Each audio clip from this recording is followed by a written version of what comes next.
Hey there, science fans!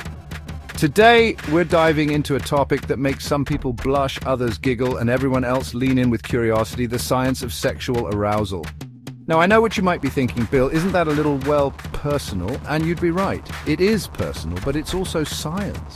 Just like a car engine or a baking recipe. Our bodies rely on a fascinating interplay of biological and psychological factors to experience sexual arousal. We're talking about brain regions lighting up like a pinball machine, hormones surging like a roller coaster, and a whole lot of physiological changes that, let's face it, are pretty darn interesting. So whether you're a seasoned explorer of the human body or just starting to ask questions about how things work down there and up there, buckle up. We're about to embark on a journey through the science of getting busy, and trust me, it's going to be one wild ride. Now let's get this science party started. First stop on our tour of arousal, the brain, the command center for all things pleasurable. This intricate organ is not just about thinking and reasoning, it's also the epicenter of our desires and emotions. You see, when it comes to getting our motors running, it all starts with those electrical impulses zipping around inside our skulls.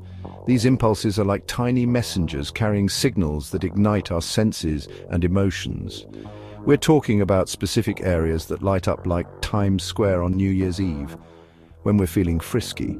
These regions are responsible for the rush of excitement and the tingling sensations that make our hearts race. One of the key players in this pleasure party is the hypothalamus.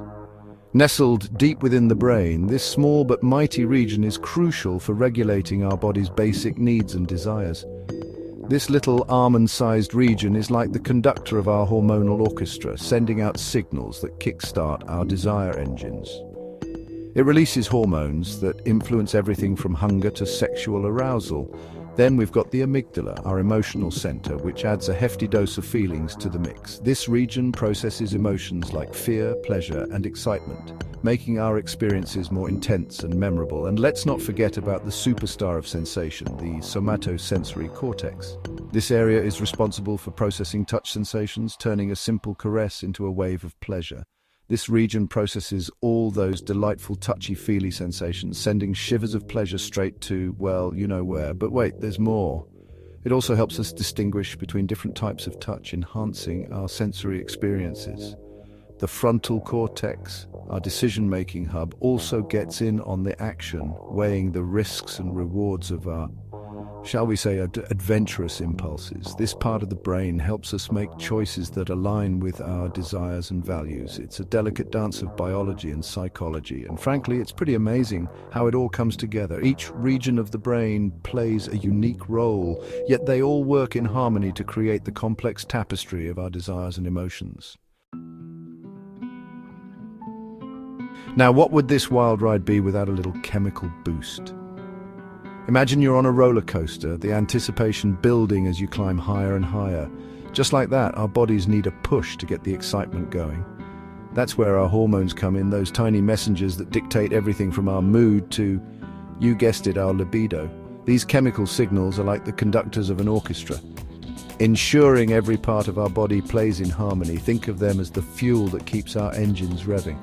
Without them, our bodies would be like cars without gas, going nowhere fast. First up, we've got testosterone, often dubbed the male hormone. It's the powerhouse behind many of our physical and emotional responses. But hey, ladies have it too. In fact, testosterone is crucial for both genders, playing a significant role in muscle mass, energy levels, and yes, sexual desire. It plays a crucial role in both men and women when it comes to sparking desire and keeping our engines running smoothly. Imagine it as the spark plug in an engine, igniting the fuel and setting everything in motion. Then there's estrogen, primarily known for its role in the female reproductive system, but also important for regulating mood and libido in both sexes. It's like the oil that keeps the engine parts moving seamlessly. And let's not forget about dopamine, the feel-good hormone that floods our brains with pleasure during those peak moments. It's the reward system that makes us feel euphoric and satisfied. But the hormonal party doesn't stop there. These chemicals interact in a complex dance, each one playing its part to create the ultimate experience. Serotonin contributes to those feelings of post-coital bliss, making us feel calm and content after the storm of passion has passed. While oxytocin, the cuddle hormone, fosters feelings of attachment and bonding. It's the glue that helps build emotional connections and trust between partners. It's a complex cocktail of chemicals that makes up the recipe for arousal, and trust me, it's one potent concoction. Each ingredient is essential, and together they create the magic that fuels our desires and deepens our connections. Section 4, stages of arousal from spark to fireworks. So we've got the brain sending signals, the hormones pumping, and the body gearing up for an incredible journey. But what about the physical experience of arousal? How does it manifest in our bodies? Well, just like a good fireworks show, it happens in stages, each more intense than the last. It all starts with a spark, a tiny flicker of interest or attraction. This spark is essentially a neuronal signal that gets the ball rolling, setting off a cascade of reactions. This could be triggered by anything from a suggestive image, a touch, or even a whiff of a familiar scent. Next comes general excitation, where the body starts to respond with a feeling of anticipation and heightened senses. Our senses become more acute, pupils dilate, and skin might tingle as we prepare for what's to come. Our bodies are prepping for action, hearts start racing, and blood flow increases to certain, shall we say, strategic areas. This increased blood flow is crucial as it helps prepare the body for the next stages of arousal. Then we move into incentive motivation, where our desire kicks into high gear, driven by the brain's reward centers. Our focus sharpens and we're driven by an intense desire to connect with the object of our affection. We're focused on the object of our affection, and our brains are flooded with dopamine, the feel-good hormone. This dopamine surge not only makes us feel good, but also intensifies our urge to, take things further. This is followed by the genital response stage, where things really start heating up. Blood flow to the genitals increases, leading to physical changes like erections and vaginal lubrication. These changes are essential for the body to be ready for sexual activity, ensuring everything is primed and ready. The increased blood flow not only causes physical changes, but also heightens sensitivity, making every touch more intense. These physical changes are nature's way of preparing us for the climax of the experience. Finally, we reach the grand finale, resolution. This is the period after orgasm when our bodies return to their normal state. During this time, the body gradually returns to its baseline state and the intense feelings subside. We're left feeling relaxed, content, and hopefully a little closer to our partner. This sense of closeness and connection is one of the most beautiful outcomes of the entire process, making it all worthwhile. Section 5. When desire becomes a dilemma.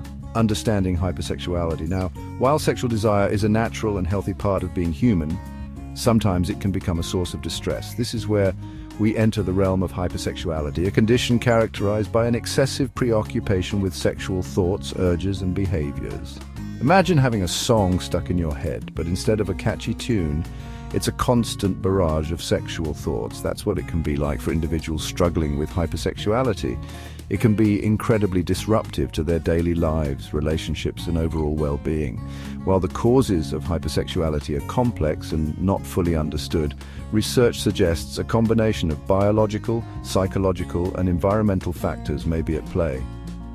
Some studies point to differences in brain structure and function, while others highlight the role of early childhood experiences, trauma, or mental health conditions.